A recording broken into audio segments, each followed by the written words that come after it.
Baik, selamat malam kami ucapkan kepada seluruh rekan-rekan semuanya, khususnya kepada Ibu Faisa Asyifa Nurul Haq, Miskom MSI sebagai dosen pengampu mata kuliah analisis proses bisnis. Di mana pada kali ini saya akan membuat presentasi yang membahas tentang beberapa perbedaan antara DMIC dan DFSS serta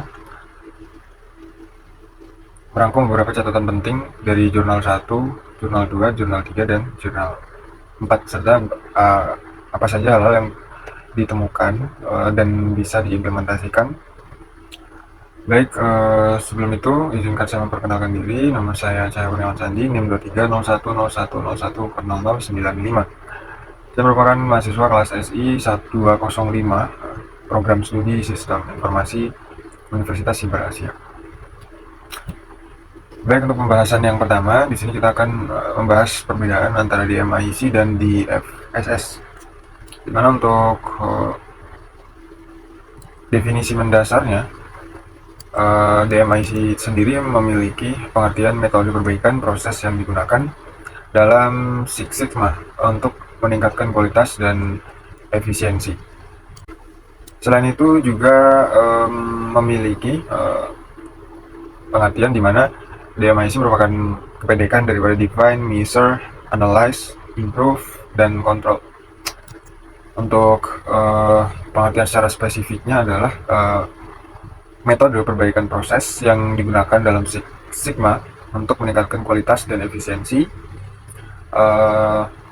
DMIC sendiri merupakan singkatan dari 5 tahapan, di mana yang sudah kita sebutkan tadi yaitu Define, Measure, Analyze, dan Improve serta Control. DMIC sendiri membantu organisasi untuk melakukan perbaikan berkelanjutan dalam pendekatan yang sistematis dan terstruktur. Adapun beberapa perbedaan antara keduanya adalah seperti perbandingan cakupan durasi serta area fokus, pendekatan terhadap kebutuhan pelanggan, dan benchmarking. Serta nanti kita akan memperlihatkan bagaimana contoh perbedaan pada beberapa parameter yang digunakan pada perusahaan antara DMIC dan DFSS. Lalu untuk DFSS sendiri pengertiannya adalah metodologi yang digunakan untuk merancang atau membuat ulang suatu produk atau proses guna memenuhi kebutuhan pelanggan dan standar kualitas dari sejak awal. Jadi dimulai dari awal pembuatan yang dikhususkan untuk suatu proses atau produk tertentu. DFSS sendiri berfokus pada pencegahan cacat dengan mendesain produk atau desain proses yang robust dan atau berkualitas tinggi. Pada siklusnya, DFSS biasanya juga mengikuti siklus daripada DMIC atau Define, Measure, Analyze, Improve, dan Control. Namun, DMIC itu lebih berfokus pada proses yang sudah ada, sedangkan DFSS lebih diperuntukkan untuk pembuatan atau perancangan ulang suatu produk atau proses tertentu yang lebih mengutamakan perbaikan. Lalu perbedaan mendasar antara keduanya adalah DMIC dan DFSS adalah dua metodologi utama dalam Six Sigma yang digunakan untuk meningkatkan kualitas serta efisiensi proses bisnis, meskipun keduanya memiliki tujuan yang berbeda.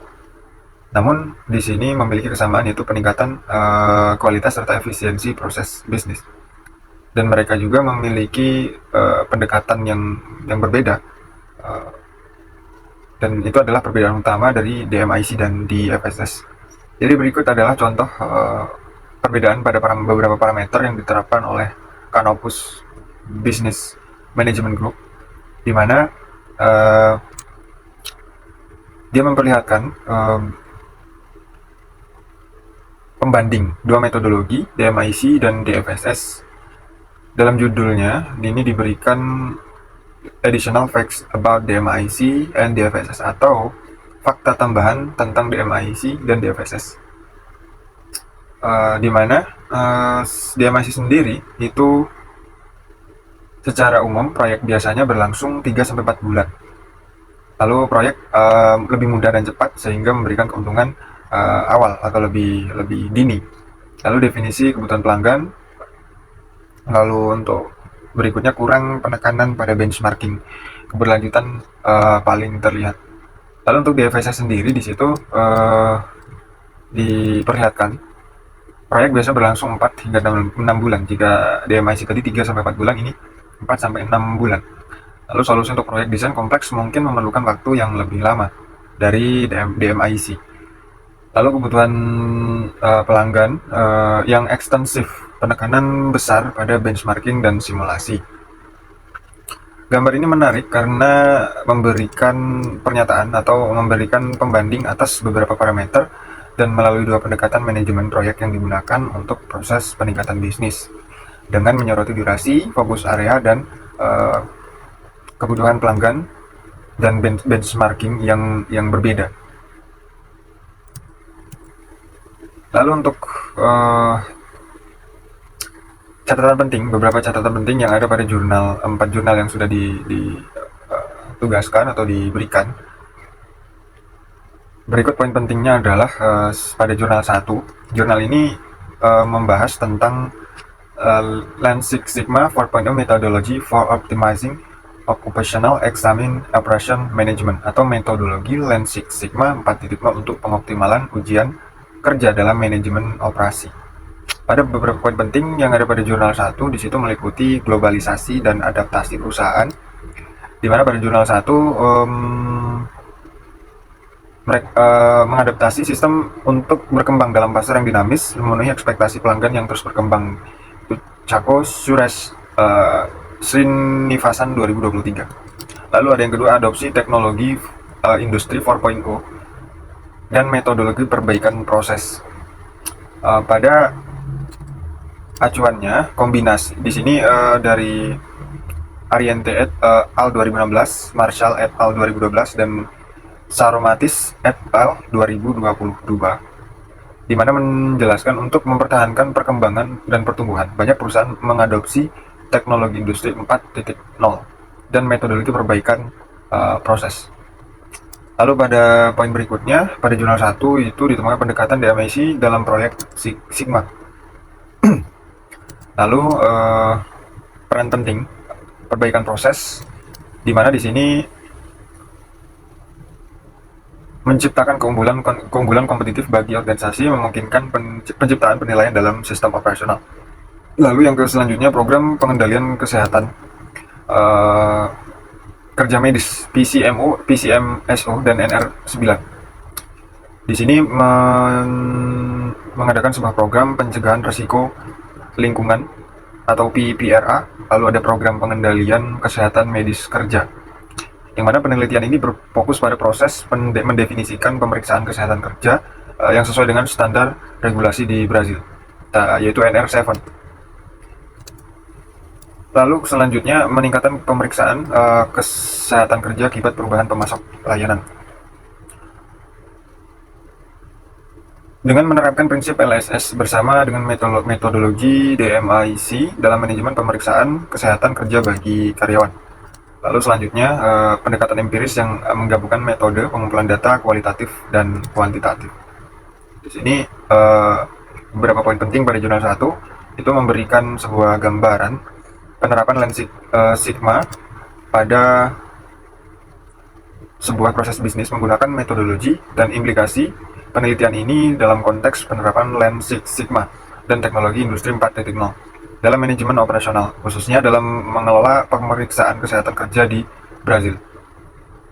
Baik, selanjutnya di sini kita akan membahas pada jurnal 2, yang mana bisa dibilang masih sama dengan pembahasan yang ada di jurnal pertama, yaitu membahas tentang metodologi Lean Six Sigma 4.0 untuk mengoptimalkan ujian kerja dalam manajemen operasi. Di mana pada jurnal kedua ini kita memiliki poin penting, beberapa poin penting yang bisa kita pahami, yaitu adapun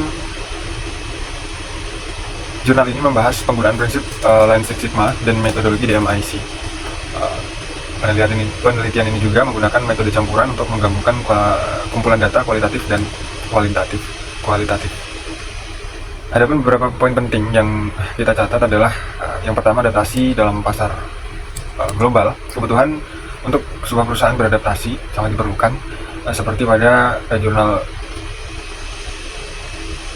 pada pendapat Chacko, Suresh, dan Srinivasan 2023, di mana globalisasi memaksa perusahaan untuk mengadaptasi sistem agar mereka bisa berkembang dalam pasar yang dinamis. Lalu poin kedua, meningkatkan manajemen operasional, memanfaatkan teknologi industri 4.0. Di sini diutarakan oleh Dombrowski dan Mielke 2014, di mana Lean Six Sigma atau LSS dan teknologi 4.0 secara luas digunakan untuk meningkatkan manajemen operasional, menghasilkan perbaikan signifikan dalam waktu tunggu, biaya pengerjaan ulang, serta pengurangan limbah. Lalu yang ketiga, ada pendekatan standar DMIC, di mana di sini menggunakan pendekatan standar DMIC yang menjadi elemen infrastruktur fundamental dalam metodologi Six Sigma yang diutarakan oleh Werkena 2013. Lalu di poin keempat, di sini menciptakan keunggulan kompetitif, di mana dalam perbaikan proses harus direncanakan dan dikendalikan dengan cermat untuk memastikan efisiensi maksimum dan memenuhi persyaratan pelanggan internal secara eksternal. Leite dan Montesco 2016. Pada poin 5, di sini menyoroti kurangnya instrumen untuk melakukan evaluasi PCMSO atau program pengendalian kesehatan medis kerja, yang diutarakan oleh Ribeiro 2014, di mana dia menyoroti kurangnya instrumen untuk mengevaluasi PCMSO yang dianggap sebagai sistem manajemen. Dokter kerja juga memerlukan alat tambahan untuk memastikan program tersebut efektif dalam mencapai tujuan pencegahan penyakit, pelacakan, diagnosis dini, dan manajemen kasus yang terdiagnosa. Lalu pada poin berikutnya, kita menemukan catatan penting di mana pemeriksaan kesehatan bagi karyawan. Tujuan dari spesifiknya adalah mengatasi peningkatan signifikan dalam jumlah pemeriksaan kesehatan kerja akibat perubahan pemasok layanan kesehatan yang dihadapi oleh perusahaan di Epsilon di Brazil, yang menyebabkan kenaikan biaya substansial dengan peningkatan 149% dalam jumlah pemeriksaan tahunan. Lalu poin terakhir pada jurnal kedua, di sini kita dapatkan pengumpulan data kualitatif dan kuantitatif, mengadopsi pendekatan empiris yang menggabungkan dua metode pengumpulan data kualitatif dan kuantitatif, hampir sama dengan jurnal yang pertama. Namun penelitian ini disusun berdasarkan langkah-langkah berurutan, termasuk analisis dokumen, pengumpulan data, dan studi kasus yang mendetail. Lalu untuk jurnal yang ketiga, kita memperoleh catatan penting. Di sini jurnal ini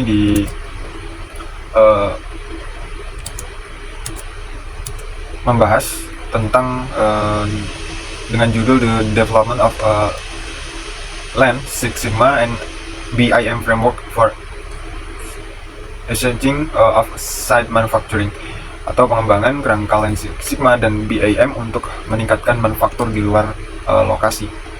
Bagian ini membahas pengembangan kerangka kerja Lean Six Sigma atau LSS dan Building Information Modeling atau BIM untuk meningkatkan pengiriman proyek secara keseluruhan oleh perusahaan konstruksi.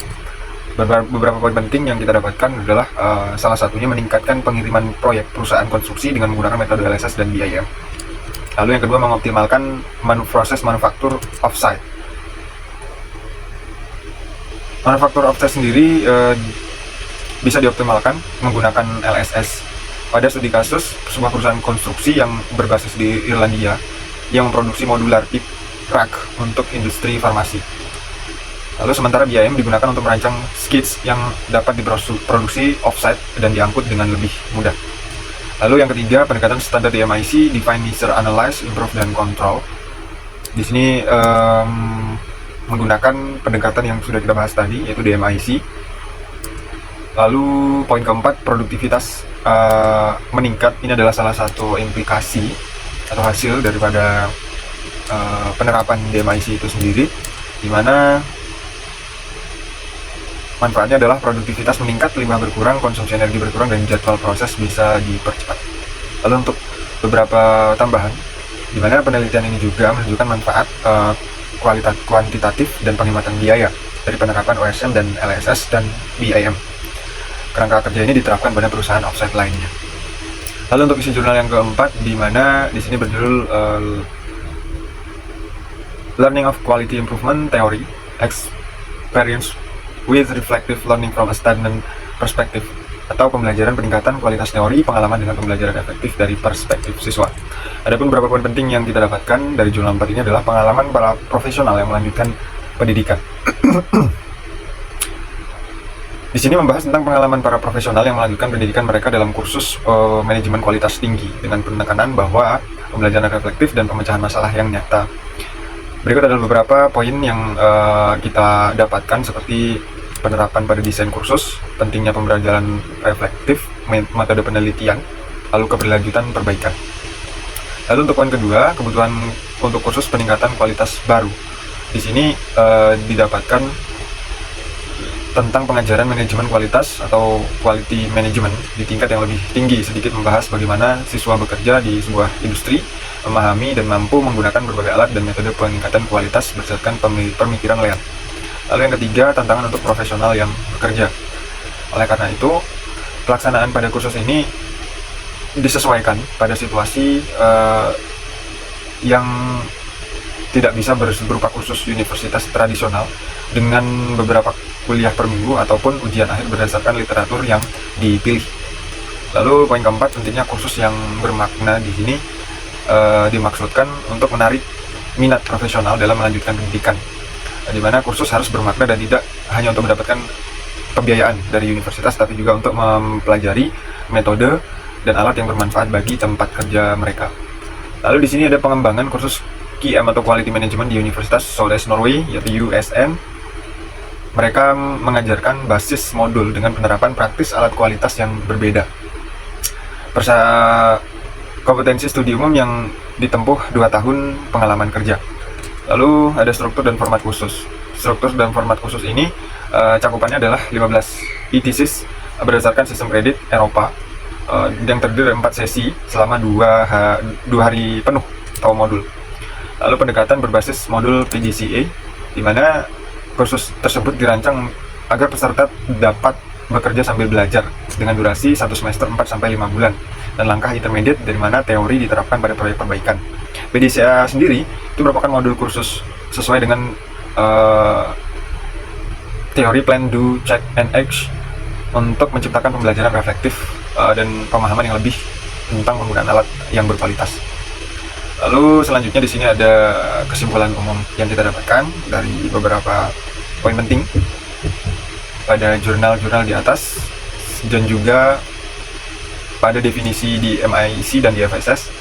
Secara umum, jika kita memahami akan pentingnya penerapan di MIC dan di FSS akan mempunyai beberapa manfaat, yaitu seperti peningkatan efisiensi dan kualitas, pengurangan cacat atau waste, adaptasi terhadap teknologi industri 4.0, keunggulan kompetitif, dan pengambilan keputusan berdasarkan data, serta meningkatkan kualitas pelanggan.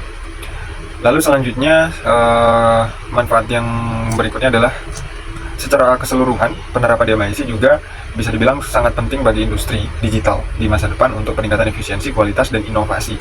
Biasanya inovasi ini lebih bisa dibilang sangat vital untuk industri digital ya, karena bisa dibilang untuk inovasi harus terus diupdate, diperbarui sembari mempertahankan keunggulan kompetitif dan kepuasan pelanggan atau customer.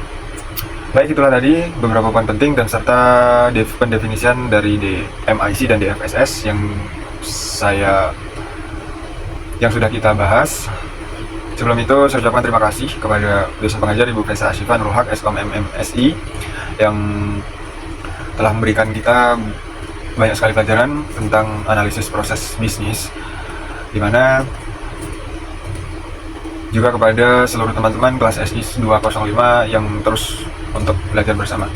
Baik, itulah tadi yang bisa saya sampaikan. Kurang dan lebihnya saya mohon maaf. Saya akhiri, selamat malam dan sampai jumpa kembali.